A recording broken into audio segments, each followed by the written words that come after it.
Friends, డాగ్స్ని లేదా మీ పెట్స్ని యూట్యూబ్లో అమ్మాలంటే మా ఛానల్ వాట్సాప్ నెంబర్కి వీడియో పంపించండి.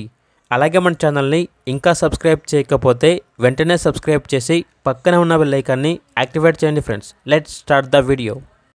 Hi friends, welcome to our channel. ఈరోజు మీకోసం షో క్వాలిటీ షిజు డాగ్స్ అనేవి అమ్మకానికి అయితే తీసుకురావటం జరిగింది. ఓన్లీ 2 మేల్ డాగ్స్ ఆల్బో అన్నవి ఫ్రెష్ మేల్ డాగ్స్ అని అయితే చెప్పడం అయితే జరిగింది. వీటి యొక్క ఏజ్ వచ్చేసి 1.5 year డీవార్మింగ్ మరియు vaccination up to date complete అయ్యాయి. అంతేకాకుండా చాలా యాక్టివ్గా ఉంటాయి. ఎటువంటి హెల్త్ ప్రాబ్లమ్స్ అనేవి ఏమీ లేవు. Very friendly dogs. Transportation provide చేస్తారు. లొకేషన్ వచ్చేసి హైదరాబాద్. ఇక డాగ్స్ యొక్క ప్రైజ్ అనేది 9K అనగా 9,000. 2 కలిపి తీసుకుంటే తక్కువ ప్రైస్కే ఇస్తాము, అనగా 2 కలిపి తీసుకుంటే ప్రైస్లో డిస్కౌంట్ అనేది కూడా ఇస్తాము అని అయితే చెప్పడం అయితే జరిగింది. ఇక డాగ్స్ కావాలన్న వారు టైటిల్లో నెంబర్ ఉంటుంది, కాల్ చేయండి. అలాగే ఛానల్ని సబ్స్క్రైబ్ చేయకపోతే సబ్స్క్రైబ్ చేయండి. Thank you, by by.